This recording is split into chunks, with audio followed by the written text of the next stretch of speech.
Merhaba arkadaşlar, yeni bir video ile gene sizlerle birlikteyim. Bu videomuzda bir randevu rezervasyon eklentisine değineceğim. Bu sıralar bu eklentilere çok takıntı olmaya başladım. Neden diyeceksiniz? Ya çoğu sektörde biliyorsunuz randevu ya da rezervasyon yapmak zorunda kalıyorsunuz. Telefonla arayıp işte ya da internet üzerinden randevu oluşturuyorsunuz ya da rezervasyon oluşturuyorsunuz. Bir yerde bu tabii ki şöyle düşünün, bir ticaret, bir e-ticaret gibi, e-ticaret demeyelim de bir gelir eklentileri, işte gelir sektörü, gelir sağlayacağımız bir sektördeki eklentiler, en azından öyle düşünüyorum ben. Bu eklentilerle hem randevu oluşturabiliyorsunuz ya da rezervasyon oluşturabiliyorsunuz. Bir önceki videomda da hatta bir rezervasyon eklentisini anlatmıştım. Bunda da şimdi anlatacağım yine bir randevu ya da rezervasyon olarak da kullanabileceğiniz bir eklenti, ücretsiz tabii ki tamamen. Ya düşüncem bu sıralar şey var arkadaşlar, işte şöyle diyeyim, dışarıdan da gelen sorularda, özellikle işte Instagram'dan olsun ya da e-posta, YouTube'dan da genellikle bu tip eklentiler hakkında sorular geliyor. Bu randevu rezervasyon eklentilerine artı faturalama sistemiyle ilgili, bir de bilet sistemiyle ilgili biraz daha ağırlık vereyim diye düşünüyorum. Bilmiyorum, siz ne dersiniz? Yorumlara yazarsanız sevinirim. Özellikle de ağırlık, yani hangi konuları daha fazla değinmemi istiyorsanız en azından yazın, bir seçelim, seçenek yapalım, bir bakalım. Ben bu eklentilere biraz daha ağırlık vereceğim diye düşünüyorum. En azından YouTube'da bu randevu rezervasyon, işte faturalama ya da bilet işte tarzı bir şeylerde aradığınızda özellikle, yani bu kaynak videolara ulaşmak iyi olur diye düşünüyorum. Bir de şöyle olacak tabii ki, eklentileri karşılaştırma, kıyaslama şeklinde olacak tabii ki, bu da var. Şimdi bugünkü videomuzda gene dediğim gibi bir çevrim içi randevu rezervasyon eklentisi bu. İkisini bir arada kullanabileceğiniz bir eklenti bu. Şimdi randevu tabii farklı bir işlem, rezervasyon farklı bir işlem. Görünürde aynısı gibi gözükse de ikisinin yani işleyişi biraz farklı gibi. Öyle diyeyim size. Eklentinin tabii ki ücretsiz olduğu için artı ve eksileri var. Birazdan bakarız zaten. Demo sayfamız, bir tane ben demo sayfa oluşturdum. Bir veteriner sayfası gibi bir şey yaptım. Hatta e-ticaret bile ekledim içine. Ama siz e-ticaret ekleyebilirsiniz ya da eklemezsiniz. Yani o size kalmış. Dedim veteriner işte en azından böyle farklı ürünler de varsa veteriner yerinde, o ürünlerin de satışını internet üzerinden yapar. Sırf randevu ve rezervasyonda kalmaz iş. Bunu farklı sektörlerde kullanabilirsiniz. Yani dediğim gibi randevu ve rezervasyonla ilgili olan sektörlerde kullanın. Burada gene ne diyorum, her zaman söylediğim gibi eklentiye odaklanın arkadaşlar. Sayfaya değil, eklentiye odaklanın ki eklentiyi İstediğiniz şekilde yönlendirebilirsiniz. Tamam, uzun lafın kısası hemen geçelim. Şeyi söyleyecektim, artı ve eksileri evet tabii ki var. Gene en büyük eksisi, yani baktığım kadarıyla bu eklentilerde ağırlıklı olarak ödeme yolu ücretli kısımlarda oluyor arkadaşlar. Bu da yani ne kadar bize işte eksi olarak yansır, tabii ki o size kalmış. Normalde işte randevu alırken belli bir ücret ödense, yani o yapacağınız sektörle alakalı tabii ki, ama ödense güzel olurdu. Bu sektörde de, yani bu eklentide de PayPal var. PayPal'ı biz ülkemizde kullanamıyoruz ama siz kullanabilirsiniz. Yani dışarıdaysanız, Türkiye dışında PayPal kullanan bir yerdeyseniz kullanabilirsiniz. Ama işte onun haricinde online ödeme yok arkadaşlar. Ücretli, en büyük eksisi tabii ki, birçok özelliği daha var da o da ücretli hep sürümlerde oluyor. Şimdi fiyatlarına bir bakacağız zaten. Geliştiricinin sayfasına bir geçip bakarız. Bir de benim yaptığım demoya, sayfaya bakalım. Hadi bir bakalım neler yapmışız, neler etmişiz. Kullandığım eklenti bu arkadaşlar. Booking Press, Appointment, Booking, Kalender bilmem ne filan, işte hemen Türkçesine geçelim. Ama incelediğim eklenti bu. Türkçesinde de işte Booking Press, randevu rezervasyon takvim eklentisi, işte çevrim içi planlama eklentisi, yani çevrim içi de demişler, neyse. Ve bu sayfa tabii ki ben videoda ekliyorum. Videonun yorumların açıklama kısmına ekliyorum arkadaşlar. Buradan da ulaşabilirsiniz. Normal geliştiricinin WordPress sayfası bu. Buradan bu bilgilere ulaşın, okuyun arkadaşlar. Her zaman söylüyorum zaten. Yapın yani. Orada bayağı anlatmışlar, çizmişler. Hatta videoları da var. Bir sürü şeyleri var. Geliştiricinin sayfası arkadaşlar. Şimdi geliştiricinin sayfasındaki fiyatlara baktım ben tabii ki. Şimdi eklentiyi inceledikten sonra tabii ki, eğer ola ki böyle bir eklentiye, profesyonel bir eklentiye ihtiyacınız olursa, ben bunu ücretli alacağım falan derseniz, fiyatlarında bakın arkadaşlar. İşte yani kafanıza göre yatar mı yatmaz mı bilmiyorum. İşte yıllık var, bir de ömür boyu olarak kullanma var. İşte 90, yani alacağınız zaten öyle bir şey ki şu kısım Özellikle bunu tavsiye ediyorlar zaten de. Bayağı bir uzantıyla geliyor. Gerçi bunda da var. Ama harici bunlar yok zaten, işte şunlar yok. Bu yani 99-100 dolar senelik. Şu an ama indirimde tabii ki. İndirimde olduğu için öyleymiş. 199 dolarmış normalde. Yani ömür boyu da alırsanız da 300 dolarmış o da. Bakarsınız, incelersiniz. Yani aklınıza yatarsa, kafanıza yatarsa alırsınız, almazsınız arkadaşlar. Bir sürü de eklentiyle birlikte işte geliyor. Bakın 40 adet diyor, bilmem ne, işte uzantısı var yani. Eklentinin uzantıları var. Bunlar da içinde ne var, işte ödeme yollarından tutun da bir sürü, bakalım hatta şöyle bakın. Faturalama var, bilmem ne var, var da var yani, bir sürü şeyleri var yani. Kupon sistemi var. Happy Hour işte bilmem ne, bakın. Multilange bilmem ne falan. Var yani. Bir sürü şey yapmışlar. Evet. Şimdi bir de sayfamıza bir bakalım. Bakın bu da, bunu ben zaten çalıştığım projeleri biliyorsunuz arkadaşlar. YouTube topluluk sayfasında paylaşıyorum sizinle. Eğer işte bir artık bitme aşamasına falan geldiyse de böyle ekran görüntülerini alıyorum, sizlere gösteriyorum arkadaşlar. Bu şekilde bir sayfa yaptım. İnternet sayfası yaptım. İşte hizmet, yani veterinerde verilen hizmetler, fiyatları bilmem ne falan bu şekilde ayırdım. Yani şu eklenti bu zaten, bu alana. Ana sayfada bunu paylaştım. Girdiği zaman işte müşteri buradan artık randevu oluşturabilecekler.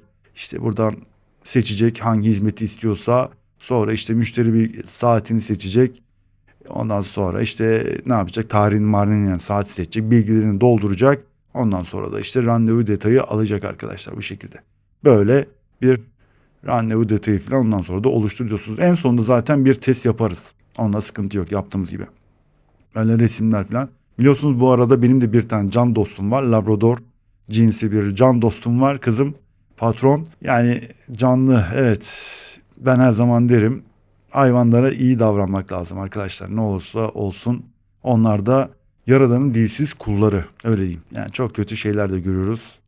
Bilmiyorum ya. Allah vicdan versin herkese, merhamet versin diyorum ve ne yapıyoruz? Uyarımızı yapalım. Hatta şöyle bir kontrol panelinde de bakın, böyle bir sekme geliyor zaten, bayağı bir şeyleri var. İşte istatistikleri falan da var. Yani eklentiye baktığınız zaman benim hoşuma gitti.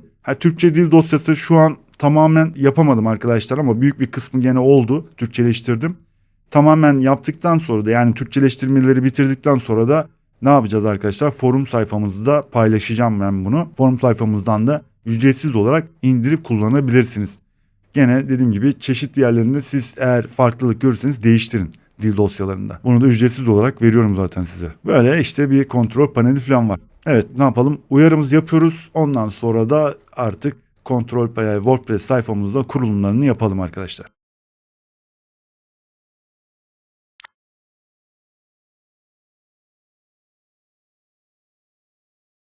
WordPress kontrol panelindeyiz arkadaşlar. Yani burada her zaman, gerçi videolarda hep gösteriyorum falan. Şimdi ben bunu demo, tabii ki bu, biliyorsunuz localhost'ta çalışıyorum ben. Bu sayfada, WordPress sayfasında, sitesinde bazı önceden kurduğum eklentiler var arkadaşlar. Yani lazım olan eklentiler. Yani siz de kurabilirsiniz ya da kurmazsınız ama öncelikle işte logoyu muhakkak kuruyorum. Artı işte lokalde çalıştığım için Lightspeed Cache, biliyorsunuz o eklenti var. SMTP'yi kurun, çünkü neden? Bir e-posta göndereceğiz müşterimize. Testte kullanmak için, yani bir SMTP lazım bize e-posta göndermemiz için. Bunlar da benim ekstradan kurduklarım.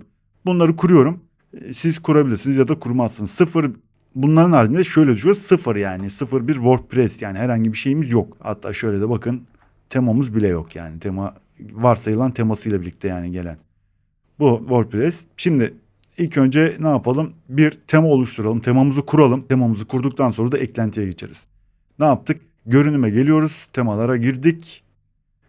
Temalarda girdikten sonra yeni tema ekle diyorum. Dediğim gibi ben bir veteriner sayfası seçtim ama sizde artık, size kalmış. Astra üzerinden gene Astra'yı kuracağım. Astra'nın üstünden bir şablon seçeceğim. Astra'yı kuralım. Ondan sonra da etkinleştiririz. Sonra da bir şablon seçeceğiz tabii ki.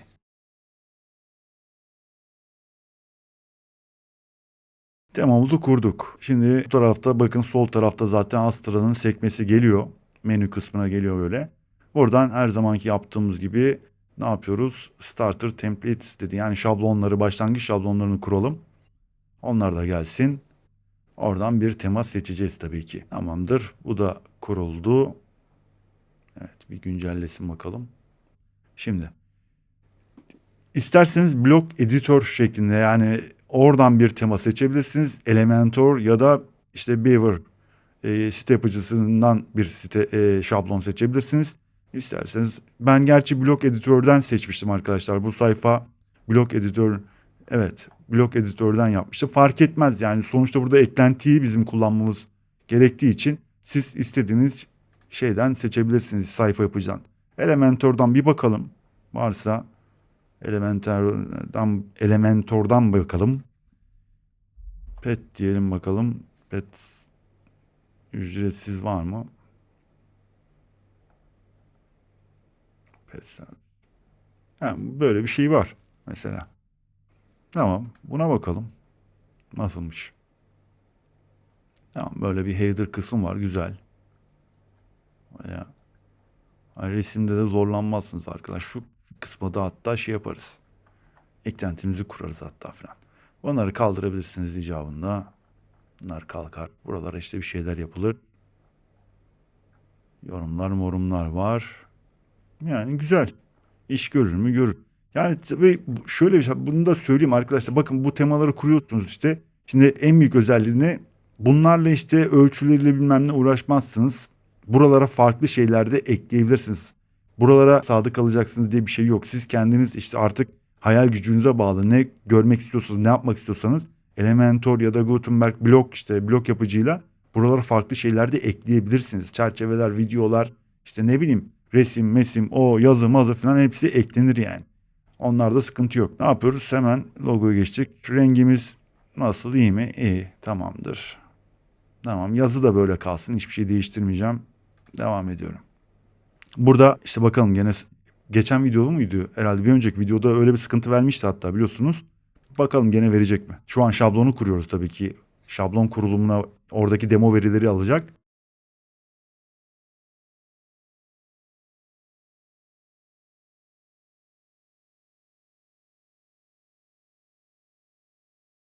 Evet, lokalde 1 dakika 24 saniye nedir ya? Lokalde kullan, yani internette ne kadar sürer bu? Niye böyle, anlamadım ben de. Çok uzun sürdü ya. Kurulum bitti. Şablon kuruldu. Şimdi geçelim bir bakalım sayfaya. Hem buradan kontrol paneline geldik. Geçeceğiz. Tamam. Oradan sayfayı bir yenileyelim bakalım. Ha, bu şekilde şablonumuz da geldi. Böyle bir şey işte yani sayfa. Bunu hallettik. Bunları bir kapatalım.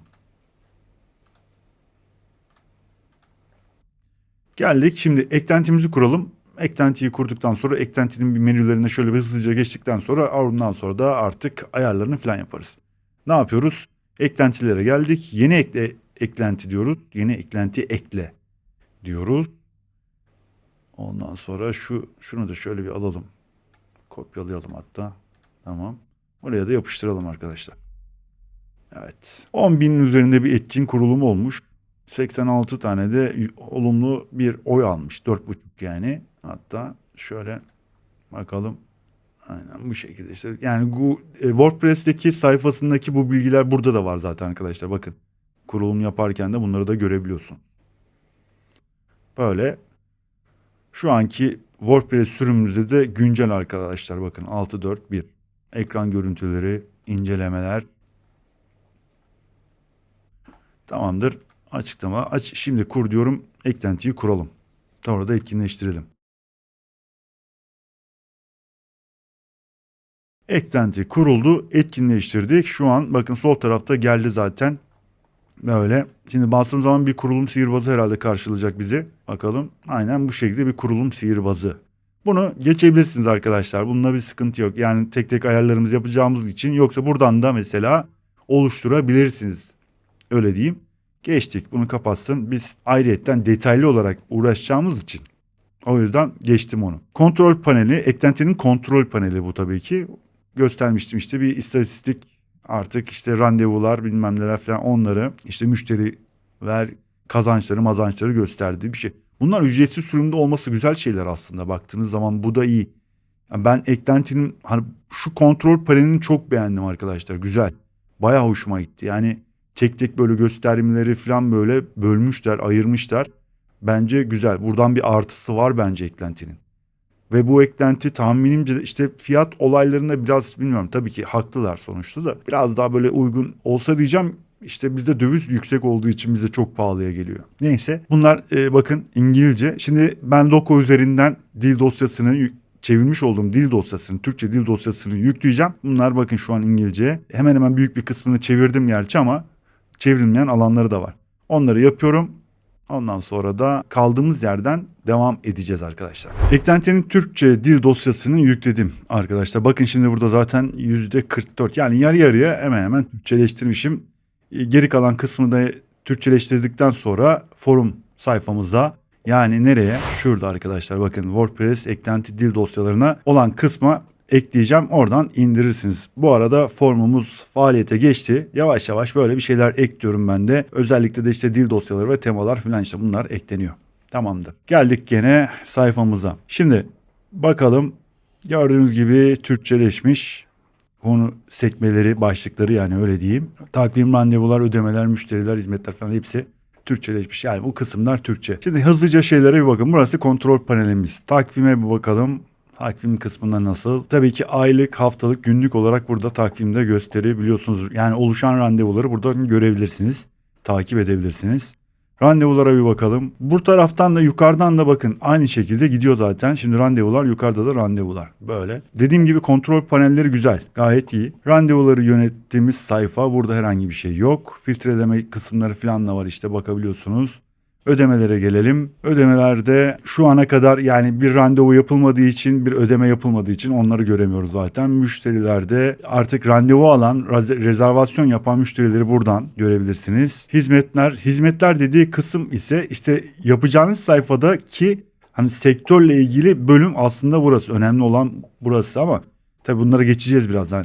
İşte mesela ben veterinerde işte verilen hizmetler neyse, örnek sayfamızda yaptığımız gibi mesela burada işte 4 tane hizmet vermişiz. Genel sağlık kontrolü, aşı programları, bilmem ne. Siz de yaptığınız sektöre göre burada mesela bunları isterseniz kategori bazında, isterseniz bu şekilde ayırabilirsiniz. Güzel, en azından çünkü giren, yani müşteri gelen internette sayfanıza geldiğinde oradan daha rahat seçebilir. İşte şunun için ayrı bir randevu ya da bir tane de yapabilirsiniz. Onda sıkıntı yok. Bildirimler kısmında karşı tarafa ve size gelen e-postalar, onlar olması lazım tabii ki. Bakın bunlar tabii Türkçeleşecek, yani bunları Türkçeleştireceksiniz. Bu varsayılan şekilde buraya İngilizce tabii ki gelmiş. Bunları Türkçeleştireceksiniz. Özelleştirmede kullandığımız form, yani ana sayfada gösterdiğimiz formun özelleştirmesi, bakın bu şekilde mesela böyle gösterebilirsiniz. İşte takvimi, işte zaman çizelgesi bu şekilde. İşte bakın böyle kullanıcı bilgileri, müşteri bilgilerini böyle girecek. Ondan sonra da sonuç olarak bu şekilde. Yani size bir ön gösterim gibi bir şey yapıyor burada. Ayarlamalarını yapıyorsunuz. Tabii bakın bu tarafta hep İngilizce görüyorsunuz. Bunlar dil dosyasında değil, bunları siz kendiniz zaten Türkçeleştireceksiniz. Bunları Türkçeleşmesi lazım. Ayarlar kısmına bakalım. Ayarlarda eklentinin ayarlarıyla alakalı bir şey tabii ki. Bakın burada işte genel ayarlar, varsayılan hizmet süresi neyse artık, işte 30 dakika, 1 saat, bilmem ne falan. Ona göre, çünkü zaman çizelgesini ayarlayacak, o var. İşte şeyler var. Ne var mesela? Şirket bildirim. Yani şirket derken sitenin artık adresi falan, ismi işte logosu falan varsa bunlar. Bildirimler, çalışma saatleri, bakın bu şekilde. Çalışma saatlerini böyle bu şekilde düzeltebilirsiniz.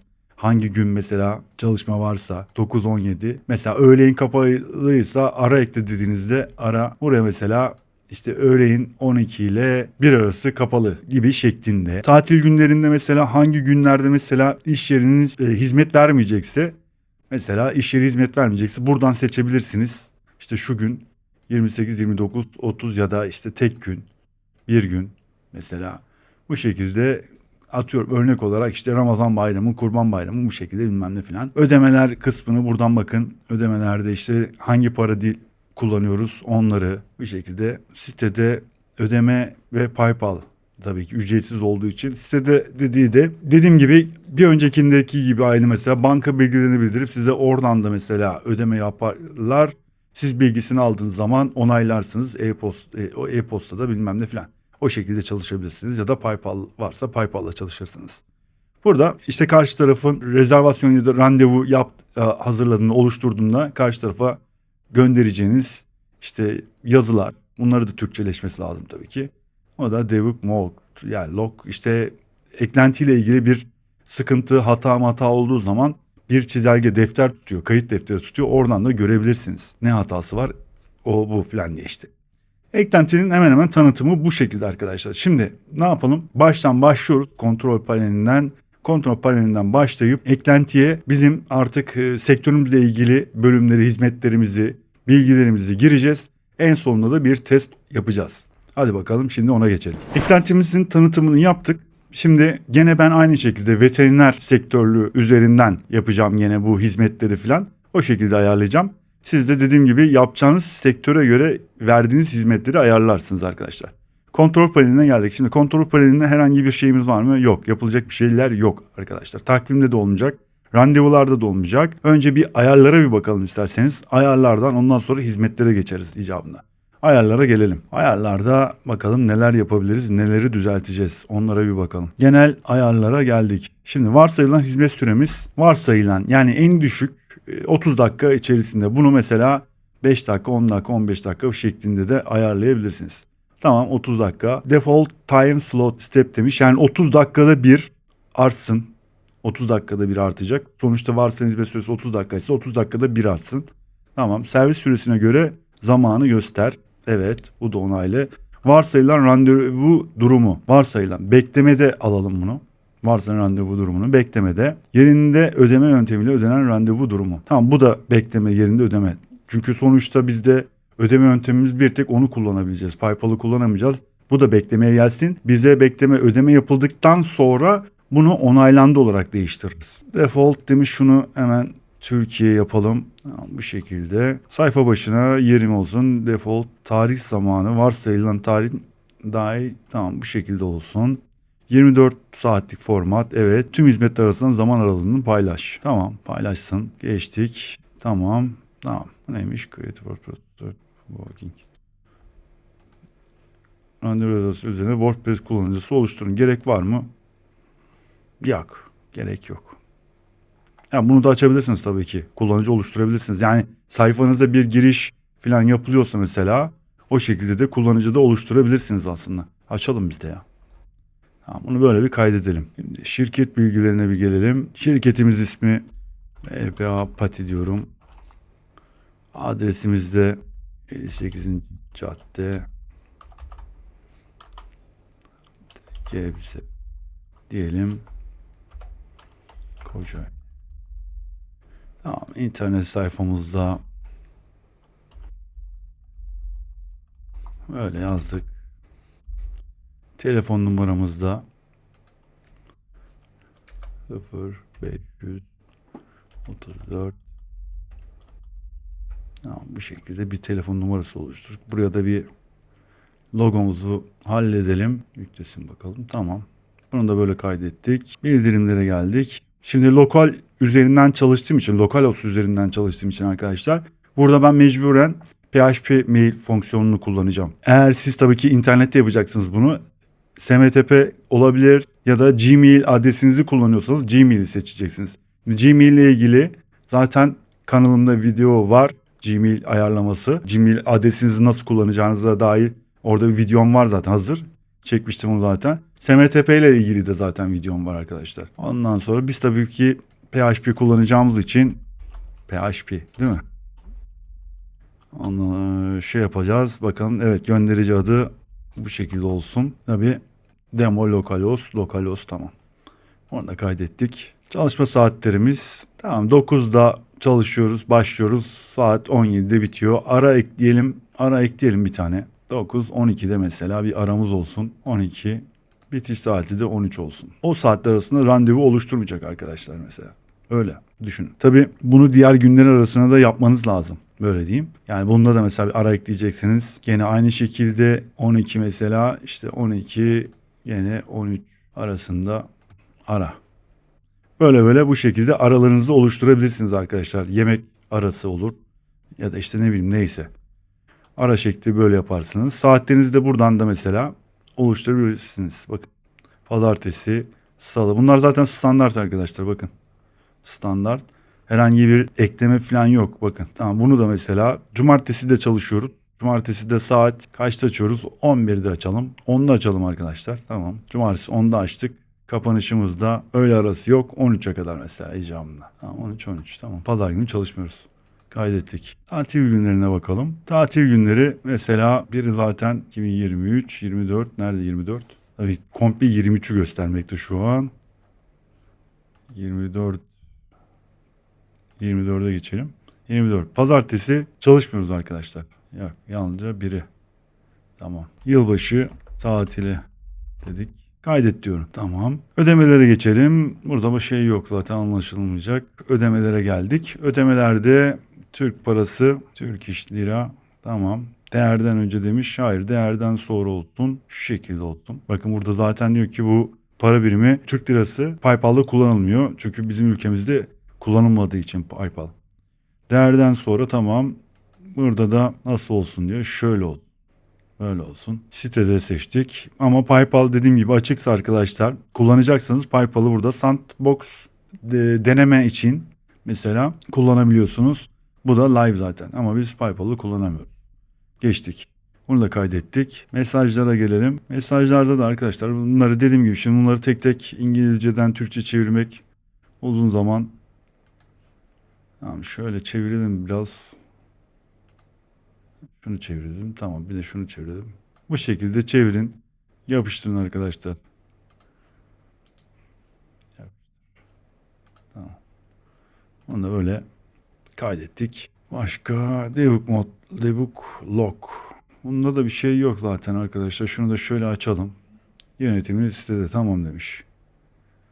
Oradan bu da böyle kaydedelim. Ayarlarda yapacağımız yani olay bu baktığınız zaman. Şimdi ben sektörümdeki vereceğim hizmetleri nasıl göstereceğim arkadaşlar? Ona gelelim. Şimdi hizmetlere bir gelelim. Hizmetlere geldik. Hizmetlerde arkadaşlar sektörümüzdeki verdiğimiz olan yani ne veriyorsak hangi hizmeti veriyorsak onu seçiyoruz tabii. Onları yazıyoruz zaten arkadaşlar. Buradan da arıyorsunuz zaten hizmetleri yönettiğinizde. Yine isterseniz kategori bir hani birden fazla kategoride oluşturursunuz. Onların altında mesela verdiğiniz hizmetleri sıralarsınız. Ya da hiç kategoride oluşturmadan direkt olarak hizmetlerinizi yazabilirsiniz arkadaşlar. Oluşturabilirsiniz. Yeni ekle diyorum. Hizmet adı genel sağlık kontrolü dedik. Kategorimiz yok. Kategori yok. Oluşturmadık. Genel sağlık kontrolü ne kadar sürer? 30 dakika. Tamam 30 dakika. Fiyatı da 250 lira olsun. Buraya da yani bir açıklama yazabilirsiniz. Tüylü arka bakın burada sağlığı ön planda tutuyoruz. Rutin sağlık dahi her şeyi kontrol ediyoruz demiş. Açıklama kısmına şöyle bunu yapıştırdım arkadaşlar. Tüylü arkadaşımın sağlığı ön planda falan neyse işte artık onunla ilgili bir şey yaparsınız. Buraya da mesela bir tane de resim. Bunu böyle kaydettik. Aşı programları demiş. Ona bakalım. Yeni bir tane ekliyorum. Aşı programları. Tamam. Kategorimiz yok. O da 30 dakika sürsün ya da 1 saat sürsün bu. İsterseniz saat olarak da şöyle 30 saat değil tabii ki 1 saat diyorum. Fiyatı da 500 olsun. Bunun da hemen içerik buna da bir fotoğraf yapalım. Onu da kaydettim. Yani olay bu şekilde hizmetlerinizi böyle bakın bu şekilde ekleyebilirsiniz arkadaşlar. Fiyatı var, süresi var, kategorize yani kategori değil gerçi. İsimli verdiğiniz hizmetin ismi bu tabii ki. Oradan mesela bunu bakın kopyalayabiliyorsunuz bu şekilde. Buradan düzenleme bunu da silebilirsiniz. 2 tane yeter. Çok uzatmayalım. Hizmetlerimizi yaptık. Şimdi bir kodu nasıl ekleyeceğiz tabii ki o da var değil mi? Aslında kodu da görmemiz lazımdı sayfamızda. Şimdi buraya bir yere bizim kodu göstermemiz lazım. Yani şu randevu panelini göstermemiz lazım değil mi? Ne yapalım? Hemen şey yapalım. Sayfamıza gelelim. Elementor. Hemen Elementor'la sayfayı bir ön sayfada bir düzenleme yapalım. Geliştiricinin kendisi söylemişti gerçi ama. Şimdi Elementor'la ön sayfaya girdik arkadaşlar. Nerede olsun? Şurada olsun mesela. Şunun üstünde olsun. Bakalım şeyine burada. Evet burada. Bakın rezervasyon formunda ortada eklentisi, randevu eklentisi. Şunu bir şöyle bir ilk önce favorileri ekleyelim. Şunu da favorileri. Tamam neyse şöyle bir güncellesin bir bakalım ilk önce. Bu şekilde hizmet seçin diyor arkadaşlar. Ne diyor mesela rezervasyon formu ortada eklentisi bilmem ne. Komple hepsini göstermek istiyorum ben çünkü. İlla seçmemiz mi gerekiyormuş? Demek ki seçmemiz gerekiyor. Tamam artı İkisinden bu şekilde seçmemiz gerekiyor. Şimdi ben tabii ki demoyu şeyle yapmıştım. Blok editörle yaptığım için, bu da Elementor'la olduğu için biraz farklı ikisi sonuçta. O yüzden de bunu da görmüş oluyorum en azından, bakalım. Bunu da test ediyoruz bir yerde de. Elementor'la daha mı kolay değil mi diye. Evet, ilginç. Tamam, seçtik. Niye hala şey çıkmıyor? Oradan devam etmedik. Oluşturmadık mı? Oluşturduk. Hizmetlerimiz oluştu. Tamam, neyse, burada biraz daha buradaki işlerimizi bitirelim o zaman. Çünkü o öyle çıkacak, öyle gözükecek büyük ihtimalle. Hizmetlerde 2 tane uyguladık. Şimdi geldik özelleştirmeye. Forma geleceğiz. Formu yaptıktan sonra herhalde büyük ihtimalle çıkacak. Şeyde öyle değil ama. Blok editöründe o şekilde çalışmıyor arkadaşlar.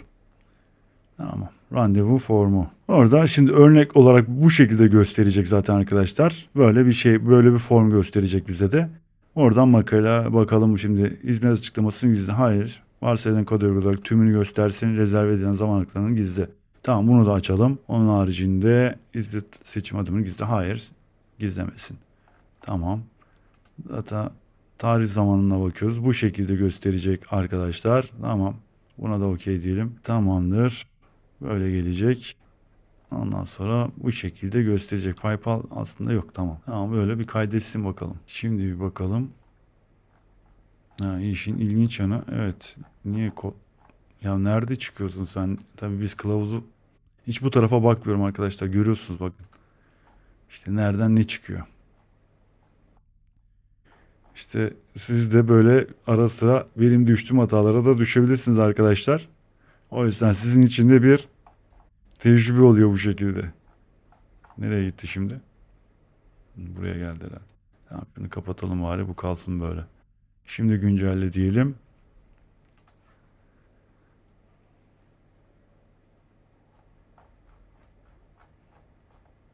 Bu şekilde formumuz geldi. 30 dakika, 1 saat bilmem ne filan işledir. Tamam. Şöyle bir de şeyde bakalım. Cep telefonunda bir bakalım. Tamam. Header'ımızın altında menü var. Burada logo, tamam. Güzel. Böyle. Bu şekilde tablo geliyor. Güzel. Tamam. Bir tane şey seçin diyor işte. Seçtik mesela buradan. Buradan da tarihi seçiyorsunuz filan. İlerliyorsunuz. Bu şekilde ilerliyorsunuz yani. Şimdi servisimizi seçtik. Tamam. İlerleyelim. Tarihte var mı sıkıntı? Yok. Bugün mü? 29, aynen. Yalnızca 4.30-5 arası kalmış. Ondan sonra mesela bunu seçmeniz lazım. Buradan da bilgilerinizi doldurduktan sonra, hatta şöyle yapalım. Bir sonraki sayfayı da görelim. Bu şekilde bu sayfada böyle. Ondan sonra da zaten buraya bastığınız zaman da direkt olarak randevunuz oluşacak arkadaşlar. Bakın, ödeme şeyi yok. Ödeme yolu yok arkadaşlar. Online ödeme yolu yok yani. Burada mesela bastığınız zaman karşı tarafa gönderdiğiniz e-postada orada ödeme bilgileriyle ilgili bir şeyler yazabilirsiniz icabında. Öyle bir şey yapabilirsiniz. Farklı bir şey bilmiyorum, nasıl yaparsınız bilemedim. Mesela o öyle bir şey yapabilirsiniz ya da e-postanıza bir link, orada bir link verip mesela o şekilde ödemesini oradan yaptırabilirsiniz. Ne bileyim. Öyle bir şey yapabilirsiniz yani. Olabilir. Böyle sonuçta burada sayfamızda gözüküyor. Şimdi geldik deney kontrol paneline arkadaşlar. Burada yapacağımız işlemler, dediğim gibi bakın, bunları Türkçeleştirmeniz lazım. Bunlar Türkçeleşmesi lazım. Yani buradaki çoğu şeyin burada karşılığı zaten arkadaşlar. Burada mesela bakın, yani data servis demiş mesela, servis hizmetler, hizmet mesela atıyorum. Hizmet, bakın. Data time demiş, yani tarih ve zaman. Bu şekilde onları Türkçeleştirdim mi 10 numara güzel bir form olur tabii ki. Şimdi burada herhalde başka atladığımız bir şey var mı ona bakıyorum. Alan ayarları var. Şunu kaydetseydik, neyse. Kaydetsin de. Tamam. Özelleştirmede alan ayarları. Burada da arkadaşlar mesela istediğiniz bilgileri gerekli ya da gereksiz olduğunu gösterip alan ayarı, bakın. Burada yani bir form, işte formun burada alanlarını belli yapıyorsunuz arkadaşlar. Zaten bu varsayılan olarak geliyor. Aslında burada herhangi bir şey değiştirmenize gerek kalmıyor gibi bir şey ama bakın, şöyle bir şey var. Burada daha fazla form ekleyemezsiniz. Alan ekleyemiyorsunuz. Varsayılan neyse onu kullanabiliyorsunuz. İsimlerini değiştirebilirsiniz belki ama onun haricinde bir şey yapamazsınız arkadaşlar. Yani gizlersiniz, gösterirsiniz. Bakın text araya demiş, text demiş mesela, bunu kapalı mesela açtığınız zaman açılır. Ön tarafta gözükür. Yani şu alanda bu alanda arkadaşlar gözükmesini istediğiniz alanı gösterebilirsiniz. Yani doldurulmasını istediğiniz, gerekli yapıp yapmazsınız, size kalmış. Onu da gösterdik. Formda bir de şunu gösterelim. Burada randevularım diye bir şey var. Bakın şimdi burada da müşterileriniz arkadaşlar randevu oluşturdukça mesela daha önce geçmişte yapmış olduğu randevuları takip etme özelliği de var burada aslında. O da güzel bir şey. Bunu ama sayfada eklentinin oluşturmuş olduğu sayfalar var. O sayfaları menü aracılığıyla göstermek lazım. O da şunu demek istiyorum. Bakın randevu oluştur. Bu eklentiyle oluşturulan kendisi otomatikman mesela oluşturmuş. Yani bir kodu koymuş, kodu yerleştiriyor sayfaya. Onu da ben menüde gösteriyorum. Bakın burada direkt mesela başka bir şey yok. Direkt randevuyu oluşturabiliyor. Onun haricinde mesela randevularım diye bir kısım var. Bakın bunu da gene eklenti oluşturuyor. Burada da daha önce yapmış olduğum randevuları görebiliyorum. Aynı yerden mesela geçmişteki randevularımı görebiliyorum ya da şimdiki yaptığım randevuyu da görebiliyorum. Takip edebiliyorum yani. Bak bu benim profilim mesela. Hatta randevuların hesabı sil dediğinizde komple de siteden siliyor yani. O da var. Hatta onu da şöyle yapalım. Bakalım sayfalar kısmında. Şimdi Elementor'la o yaptım yapmadım ona bakmadım işte. Bakalım bir. Biz blog editörüyle yaptığımız için yapmış herhalde. Aynen. Bakın var. Randevu iptali var. Mesela randevu iptalinin işte bilgileri var. Randevu oluşturma var. Ödeme işte iptali var. İptaliyle ilgili. Bunlar tabii yaptığı zaman mesela direkt o sayfalar çıkacak. Bunları tabii yalnızca şunları göstermek lazım. Bir de şunu menüde göstermek lazım arkadaşlar. Onu da nasıl yapacağız? Hemen şöyle görünüme geldim. Menüler kısmına geliyorum. Burada da mesela my menü demiş. Yani şu kısımda burada göstermek istiyorum icabında. Orada tümünü göster diyelim. Şunu alacaktık. Bir de bunu alacaktık. Yani bunu da mesela yaparsınız. Yani nasıl yapılır? Gerçi fark etmez. Giriş yapmayan kişiyi görebilir mi? Ona bakmak lazım tabii ki. Nasıl görecek? Bu şekilde bir kaydedelim ilk önce. Daha sonra bir bakarız zaten. Gizli bir pencerede bir bakalım. Buraya bir gelsin. Tamam buraya geldi. Şimdi aldık adresimizi. Gizli bir pencere açalım. Gerçi randevu oluşturmadık ama. Neyse bakalım şimdi bir. Özel sayfada bir bakalım. Bastık ne diyecek bize? Buna bakalım. Lütfen giriş yapın. Tabii giriş istiyor arkadaşlar. Yani giriş yapmadan randevularınızı takip edemiyorsun. O yüzden de sayfaya bir giriş yapmak lazım. Yani kayıt olabileceği icabında bakmak lazım. Giriş çıkış yapabileceği bir menü oluşturmak lazım buraya. Aynı diğerinde olduğu gibi yani şunda olduğu gibi. Onu da yaptım. Burada mesela hesabım randevu oturumu kapat şifremi unuttum. Burada mesela var. Şu kısım mesela arkadaşlar giriş kısmı. Burada mesela hesaplarını görebiliyor. Hesabı mesela eğer e-ticaret varsa e-ticaretin mesela hesap kısmı bu. WooCommerce'in hesabım kısmı. Yani buradan mesela giriş yapabilir. Hatta bakın şöyle de onu da göstereyim. Onu da aldım. Gizli pencerede açacağım bunu da. Hatta şurada açalım. Şimdi randevu oluştur. Şuraya bastığınız zaman ikona, sembole bakın giriş kısmı WordPress giriş kısmı geliyor. Yani buradan eğer işte dediğim gibi giriş yapabilir ya da kayıt da oluşturabilir arkadaşlar. Kayıt olabilir yani üye olabilir, abone olabilir sayfaya işte neyse. Onu göstereyim. Yani bir ufak bir bilgi olsun bu da. Tamamdır. Şimdi WordPress'te bu şekilde gösterdik arkadaşlar. Bakın. Geldik. Rezervasyon formları, WordPress rezervasyon eklentisi demiş. Şimdi bakacağım. Rezervasyon eklentisi. Öteki neydi? Müşteri paneli. Bakın randevu eklentisi. Müşteri paneli. Şimdi şunu da alacağım. Güncelle diyeceğim. Bu da aynı olması lazım. Yani aynı olması lazım. Şunla aynı olması lazım. Bununla.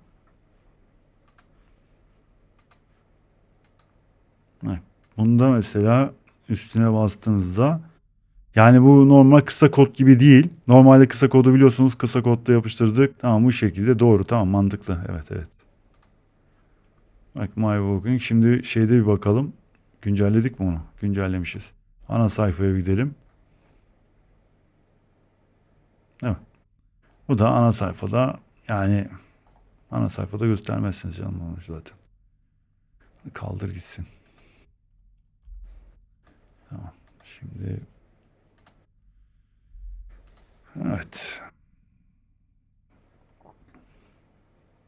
Tamamdır. Yani mantık olarak çalışma mantığı bu şekilde. Eklentinin arkadaşlar. Yani normal yolu bu şekilde. Eklentiyi kurduktan sonra yani çok böyle ağım şağım falan, hani kafa karıştırıcı bir şeyi yok eklentinin. Gayet basit yapmışlar ve anlaşılır. Kontrol paneli de güzel. İyi yapmışlar yani. Karışık değil. Neyin nerede olduğunu görebiliyorsunuz. Takip de edebiliyorsunuz yani. Mesela şurada eklentilere bir bakalım. Mesela eklentinin uzantıları aslında bunlar. Uzantıları paralı olanlar. Bakın burada mesela işte ücretli aldığınız zaman bunları, ücretli sürümünde tabii ki bunlar, bakın. Yani bir sürü şey var. Bir test yapalım. Test yaptıktan sonra hem mailimize bakalım, e-postamıza, e-postaya bakalım. Bir de kontrol panelinde, yani eklentinin kontrol panelindeki kısımlarla, yani randevu rezervasyon oluştuğunda nerelerde gözüküyor, nerede diye ona bakalım. Hemen şimdi bir teste geçelim arkadaşlar. Ana sayfamıza geldik. Şimdi ana sayfadan hemen form kısmına geldik. Eklentimize. Şimdi buradan hemen bir hizmet, yani şey yapalım. Randevu oluşturalım. Randevuda giden e-posta işte artık nasıl oluyor falan, onlara bakalım. Ondan sonra da kontrol panelinde, sayfamızın kontrol panelinde oluşturulan randevuyu bir inceleyelim tabii ki. Biz şimdi gönderilen e-postalarda Türkçeleştirme yapmadık. O otomatikman tabii ki İngilizce gelecek bize, ama olsun, ne yapalım, yapacak bir şey yok. Onlar siz Türkçeleştireceksiniz. Şimdi buradan hemen bir hizmet seçelim. Genel sağlık kontrolü dedik. Tamam. Onu seçtik. Tarihimiz 30'u. Tamam. Yarına yani. İşte sabah, öğleden önce, öğleden sonra falan, işte akşam muhabbetleri. Buradan 14.40 dedik. Tamam. Ve buraya hemen şöyle bir doldursun. Yaptık. Telefonumuzda dedik. Tamam. Böyle. Devam. Burada işte bilgiler, kısa bilgileri falan geçiyor. 250 lira. Tamam. Oluştur diyoruz. Evet. Randevumuz oluştu arkadaşlar. Burada mesela isterseniz Google takvimi, işte Yahoo'nun ya da Outlook, bu şekilde takvimlere de ekleyebilirsiniz. Yani hatırlatıcı şeklinde olur. Teşekkürler sayfasına tabii yönlendirdi bizi. Burada işte randevumuzun bilgileri falan. Şimdi şeye bakalım, değil mi? My Booking mesela, oluşturduğumuz randevular kısmına geldik. Orada işte bizim ismimiz, tabii ki bu ismimiz şu an beklemede, bakın beklemede gözüküyor. Buradan isterseniz randevunuzu da iptal edebilirsiniz.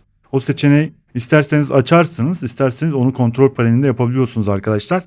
Randevu iptallerini olsun mu olmasın mı diye.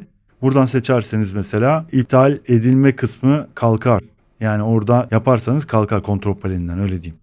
Böyle bilgilendirme geldi. Şimdi kontrol paneline geçelim. Şunu bir yenileyelim. Sayfamızın kontrol panelinde bu. Şimdi bir tane randevu oluşturdu. Bakın toplam randevu diyor. Bekleyen randevu, şu an bekliyoruz. Randevunun onaylamamız lazım. Şimdi karşı taraf da bekliyor, ama ne? Biz karşı tarafa e-postayla, e-postamızda da bakalım şimdi. E-postamızda şöyle getirdim, bakın. Bak, orada söylüyor arkadaşlar, işte onaylanması bekleniyor falan diyor. Onu anlatıyor tabii ki. Bu şekilde bir e-posta geldi. Şimdi biz ödememizi aldık ya da ödeme almadan onayladık. Öyle diyelim, onaylayacağız. Evet, istediği saat, tarih falan, işte hepsini, yaklaşan randevular diyor. Bakın, yarın için genel sağlık kontrolü, işte beklemede. Buradan isterseniz onaylarsınız arkadaşlar. Onaylayın. Onayla diyor. Bakın şimdi onaylandı. Burada randevulara bakacağım. Randevular. Takvime bakalım bir de. Yani bunu göstermemin sebebi, oluşturulan randevuları nasıl göreceksiniz arkadaşlar? Bakın nasıl takip edeceksiniz. Bakın burada gösteriyor randevuyu. Ödemelere bir bakalım. Ödemelerde evet 250 lira ödendi olarak gösteriyor. Ondan sonra müşterilerde de bakalım. Müşteri de bizi kaydetmiş, işte randevu oluşturduğumuz için. Son randevusu bu, telefonu bu, bilmem ne filan, e-postası. Bu şekilde. Tamamdır. Bakalım bir daha e-posta geldi mi onaylandığına dair. Tabii site yöneticisine de geliyor baktığınız zaman arkadaşlar. E-posta geliyor ona da. Diyor ki işte bir randevu geldi diye bir e-posta geliyor arkadaşlar. Onaylandığına dair bir e-posta gelmedi. Tamam. Demek ki buradan randevularından takip edecekler. Hatta şöyle bakalım. Bakın şu an beklemedeydi. Şunu yenileyelim. Onaylı. Bu şekilde onaylı gösteriyor. Müşterilerde de bu. Burada bu şekilde gördük. Randevulara geldim. Bir daha şimdi bir şeye bakacağım arkadaşlar. Tamam. Bu şekilde. İstatistikte de böyle bu şekilde gösteriyor bakın. Yani güzel anlaşılır. Eklenti bu şekilde arkadaşlar. Yani kontrol paneli güzel. Gayet güzel. Anlaşılır. Basit yapmışlar. Sekmeleri de falan da güzel. Kolay ayarlanabiliyor. Sayfaya da kolayca adapte olabiliyor. Yani Elementor ya da blok yapıcıyla falan. Ben demoyu blok yapıcıyla yapmıştım da bunu videoda Elementor'u kullandım.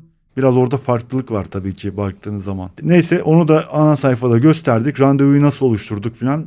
Bunları falan hepsini yaptık arkadaşlar. Eklenti bana yani sorarsanız güzel. Ben tavsiye ederim. Böyle bir randevu ya da rezervasyon eklentisi arıyorsanız kullanılabilir. Ücretsiz sürümüyle en azından bakın neler yapabileceğimizi gördük. Yapılabildiğini gördük.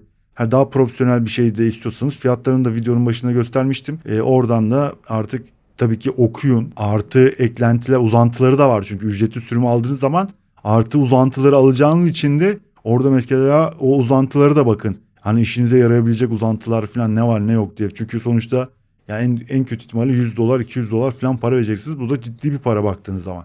O yüzden de bir eklentiyi almadan önce muhakkak iyi inceleyin arkadaşlar. Geri dönüşleri var mı yok mu? Daha önce alışveriş yapmış insanların incelemeleri yani yorumlarını muhakkak okuyun. O yorumlardan da fikir edinebilirsiniz eklenti hakkında. Benim bu eklenti hakkında söyleyeceğim bu kadar. Çok fazla da uzatmayalım. Güzel bir eklenti. Eğer videoyu beğendiyseniz de arkadaşlar şu ana kadar da seyrettiyseniz de teşekkür ederim. Beğendiyseniz de lütfen bir beğeni atın. Yorum yazarsanız da sevinirim. Abone değilseniz de abone olun lütfen. Desteğinizi bekliyorum. Bir sonraki videoda görüşmek üzere. Kendinize iyi bakın. Hoşça kalın.